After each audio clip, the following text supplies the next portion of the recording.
सदियों से शाम, ईरान, इराक और तुर्की के पहाड़ों में बस रहे कुर्दों को अमेरिका एक मर्तबा फिर ईरान के खिलाफ इस्तेमाल करना चाह रहा है। क्या अमेरिका कुर्दों को ईरान के खिलाफ इस्तेमाल कर पाएगा? क्या कुर्द खुद ईरान के खिलाफ इस्तेमाल हो पाएंगे? कुर्दों को कब कब इस्तेमाल किया गया और कुर्दों से अलग वतन का दावा करके, अलग वतन का वादा करके कब कब वादा खिलाफियाँ की गई? क्या कुर्द इस बार वाकई ही अपना अलग मुल्क कुर्दिस्तान हासिल कर पाएंगे? यही आज समझने और जानने की कोशिश करते हैं रीथिंक विद उमर जावेद में। तमाम दोस्तों को रीथिंक विद उमर जावेद में वेलकम। कुर्द यानी पहाड़ों पर रहने वाली कौम, ऐसी कौम जिसका बसेरा पहाड़ों पर हो। ये मिडल ईस्ट और मिडल ईस्ट के आसपास के 4 बड़े मुल्कों में बटे हुए हैं। 4 मुल्कों में इनकी आबादी ऐसी है कि जो वहाँ की हुकूमतों के लिए बड़ा ख़तरा समझी जाती है। ये 4 मुल्क कौन से हैं? जैसे इसमें हम देखें तो तुर्की है। तुर्की में 1.5 से 2 करोड़ कुर्द बस रहे हैं, यानी तुर्की की आबादी का 18 से 20%। ईरान में अगर हम देखें 80 लाख कुर्द रहते हैं और ये ईरान की आबादी का 10 से 12% बनता है।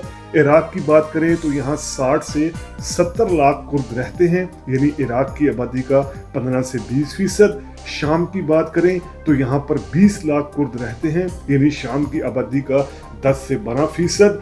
और ये जिन 4 मुल्कों में कुर्द बटे हुए हैं, ये चारों मुल्कों के जो बॉर्डरिंग एरियाज हैं, यहाँ पर कुर्दों की ही आबादी है। लाइक कि अगर सीरिया में जो कुर्द हैं तो वो लिंक कर रहे हैं जाकर इराक के कुर्दों के साथ। इराक के जो कुर्द हैं तो उनका बॉर्डर मिला हुआ है ईरान के कुर्दों के साथ। इसी तरह तुर्की की भी यही सूरत हाल है।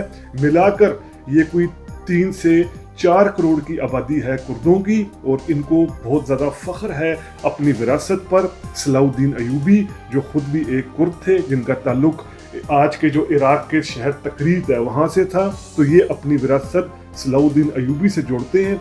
अब हुआ क्या, कुर्दों को जो 3 से 4 करोड़ की आबादी है, और बिल्कुल आबादी भी इस तरह की है कि जहाँ पर कुर्द बस रहे हैं इन चारों मुल्कों में बॉर्डरिंग एरियाज में, इनको अपना अलग वतन मुल्क मिल क्यों नहीं सका? इसकी कई बड़ी वजूहात थी। एक बड़ी वजह ये थी कि जब ये ओटोमन एम्पायर टूटी, ओटोमन एम्पायर का ख़ात्मा किया गया, सल्तनत उस्मानिया का ख़ात्मा किया गया, और जो आज का पूरा मशरक़ वस्ती है, मिडल ईस्ट है, इसको फ्रांस और ब्रिटेन ने आपस में बांटा। तो इसके लिए एक माहिदा किया गया जिसे साइक्स पिको एग्रीमेंट कहते हैं। यानी ये एक फ्रांस के ओहदेदार थे पिको, और साइक्स जो हैं वो ब्रिटिश के ओहदेदार थे। इन्होंने आज का पूरा जो मिडल ईस्ट है इसको बांटा, इसको तकसीम किया।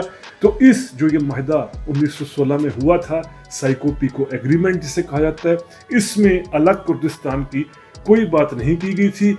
लेकिन 4 साल बाद जब ट्रीटी ऑफ सेवरिस हुआ था, ये फ्रांस में ट्रीटी हुई थी 1920 में, इसमें एक वादा किया गया कि जहां हम कई अरब मुल्कों को, कई अरब अक़वाम को, कबीलों को अपनी अलग मुल्क दे रहे हैं मिडल ईस्ट में, वहाँ पर कुर्दों को भी एक अलग वतन दिया जाएगा। लेकिन 3 साल बाद ही जो ट्रीटी ऑफ लुज़ेन है 1923 में स्विट्ज़रलैंड में हुई, इसमें फिर एक मरतबा जो कुर्दिस्तान का वादा है वो उससे इनराफ किया गया, उसकी खिलाफ वर्जी की गई। क्योंकि अब हुआ क्या था, जो ट्रीटी ऑफ लुज़ेन थी इसमें चूँकि तुर्की को तस्लीम करना था, और तुर्की में मुस्तफा कमाल पाशा अतातुर्क जिन्हें कहा जाता है, वो चूँकि तुर्किश एक नेशनलिज्म के साथ अलग मुल्क बना रहे थे, तो इन्होंने कुर्दों के इलाके को भी तुर्की का हिस्सा बना लिया। तो यूं ये एक मरतबा फिर कुर्दिस्तान बनने का, या कुर्दों के अलग जो मुल्क है उसके बनने का ख्वाब ही रहा।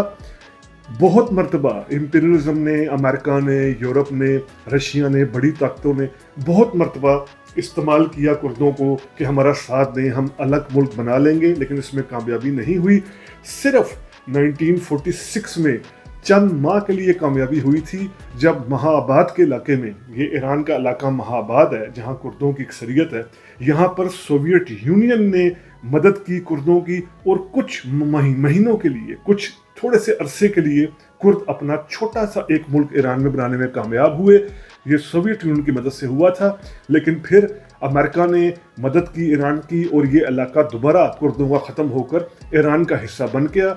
उसके बाद अगर हम देखें तो कुर्दों से 3 बार امریکہ نے یا ویسٹ نے وعدہ کیا کہ ہم آپ کا الگ ملک بنائیں گے. یہ پہلا وعدہ کب ہوا تھا؟ یہ آپ سارا انفوگرافک میں بھی دیکھ سکتے ہیں، میپ میں بھی دیکھ سکتے ہیں. جب 1991 میں امریکہ نے صدام حسین کے خلاف عراق پر حملہ کیا تھا تو اس میں کردوں کو کہا گیا کہ وہ صدام حسین کے خلاف امریکی فوج کا ساتھ دیں تو ان کو ہم آٹونومی دیں گے، ان کو الگ وطن دیں گے. اس کے بعد دوسرا بڑا وعدہ 2003 میں کیا گیا جب ایک مرتبہ پھر امریکہ نے عراق پر حملہ کیا تو کردوں سے کہا گیا کہ وہ امریکہ کا ساتھ دیں، ان کو الگ وطن دیا جائے گا. اب جب یہ گلف وار ہو گئی، صدام حسین کے خلاف امریکہ کامیاب ہو گیا، تو کردوں کو عراق میں الگ ملک تو نہیں لیکن کافی حد تک خود مختاری دے دی گئی، اور ان کا ایک وہاں پر ایسا نظام اربل یعنی نارتھ عراق کے علاقے میں اربل ایک ان کا دارالحکومت بنایا گیا. ان کی وہاں گورننس الگ کی گئی، ان کو پاسپورٹ اور باقی جو سارے معاملات ہوتے ہیں وہ دیے گئے. گورننس کا 90% جو ہے وہ ذمہ کردوں کے حوالے کیا گیا، لیکن یہ ایک الگ ملک کے طور پر نہیں مانا جاتا، جس کو ہم الگ اسٹیٹ کہیں اس کو نہیں مانا جاتا. تیسرا بڑا وعدہ تب کیا گیا جب بشار الاسد کے خلاف امریکہ اور ویسٹ پوری لڑائی لڑ رہا تھا، تو پھر سیریا کے شام کے کردوں کو کہا گیا کہ بشار الاسد کے خلاف ساتھ دیں، ان کو الگ وطن ملے گا، لیکن پھر الگ وطن نہیں ملا. تو یہ ہے کردوں کی صورتحال جن کو بڑی طاقتوں نے، امریکہ نے، یورپ نے استعمال کرنے کی کوشش کی اپنے مقاصد کے لیے. استعمال ہوئے بھی کرد، لیکن یہ الگ ملک حاصل نہیں کر پائے، الگ اسٹیٹ حاصل نہیں کر پائے. اب امریکہ کیا کر رہا ہے؟ اب امریکہ نے جس طرح خود ڈونلڈ ٹرمپ نے رابطے کیے ہیں کردوں کی پارٹی سے، ان میں جو بڑی پارٹی ہے democratic party of Iranian Kurdistan, جس کے لیڈر عبداللہ حسن زیداں ہیں. اب جو حسن زیداں ہیں یہ جلا وطن ہیں، کبھی عراق میں ہوتے ہیں، کبھی یورپ میں ہوتے ہیں. یہ الگ کردستان، ایران کے اندر کردستان کے لیے کام کر رہے ہیں، تحریک ان کی چل رہی ہے. ڈونلڈ ٹرمپ نے ان سے رابطہ کیا ہے. امریکہ نے اس کے ساتھ ساتھ کئی اور گروپس جو ہیں، Kurdistan free life party, Kurdistan freedom party, ان سے بھی رابطے کیے ہیں. لیکن یہ جو کردش پلان ہے امریکہ کا، یہ اس لیے کامیاب ہوتا دکھائی نہیں دے گا کیونکہ کردوں کو خود بھی پتہ ہے کہ ان کو جنگوں میں استعمال کیا جاتا ہے، چاہے وہ گلف وارز ہوں یا سیریا کی سیول وارز ہوں، لیکن بعد میں وعدہ پورا نہیں کیا جاتا. کیوں کردستان کا وعدہ پورا نہیں ہو پائے گا؟ کیونکہ ظاہری بات ہے اس میں ترکی بھی انوالو ہے، جہاں خود کردوں کی بہت بڑی تحریک رہی ہے PKK کی صورت میں، جنہوں نے وہاں دہشت گردی بھی کی اپنا الگ وطن حاصل کرنے کے لیے. تو ترکی نیٹو کا الائی ہے، نیٹو کا ساتھ اتحاد رکھتا ہے. اس کے ساتھ ساتھ ہم دیکھیں تو جو سیریا ہے وہ بھی اب امریکہ کی پراکسی بن چکا ہے بشار الاسد کے بعد. تو یہاں پر بھی سوٹ نہیں کرے گا کہ کردوں کا الگ حصہ ہو جائے. عراق میں بھی سوٹ نہیں کرے گا. ایران میں یہ کوشش تو ہوگی، لیکن یہ کوشش جو ایران کی رجیم ہے یہ ناکام بنا دے گی. کیوں؟ کیونکہ کردوں کو اس طریقے سے باقی ملکوں سے سپورٹ نہیں ملے گی، ان کو اس طریقے کا لاجسٹک اپروچ نہیں ملے گی. لیکن سب سے بڑی اور اہم بات یہ کہ جو بھی قوم امپیریلزم کے لیے استعمال ہوتی ہے، سامراج کے لیے استعمال ہوتی ہے، کسی بڑی طاقت کے لیے استعمال ہوتی ہے، اس کو اس طرح سے الگ ممالک یا الگ ریاستیں نہیں ملتی. تو کردوں کو جو استعمال کرنے کی کوشش پہلے بھی ہوتی رہی، ایک مرتبہ پھر ہو رہی ہے. لیکن ہم اب تک کے جو ریفرنسز ہیں، اب تک کی جو ہسٹری بتاتی ہے، اس کو دیکھ کر یہی کہہ سکتے ہیں کہ کردوں کا یہ الگ کردستان کا جو ایک خواب ہے فی الحال پورا نہیں ہوگا. خاص طور پر یہ امریکہ کم از کم اس خواب کو خود کبھی پورا نہیں ہونے دے گا. تو یہ جو کردش پلان ہے، کردوں کو استعمال کرنے کا منصوبہ بن رہا ہے امریکہ میں، امریکہ ایران کے خلاف بنا رہا ہے. اس حوالے سے کیا گیا ویلاگ ری تھنک ود عمر جاوید کے پلیٹ فارم کے ذریعے آپ کے سامنے پیش کیا گیا. امید کرتے ہیں آپ کو ویلاگ پسند آیا ہوگا. اگر پسند آیا ہے تو کائنڈلی سبسکرائب کیجئے ری تھنک ود عمر جاوید. شکریہ.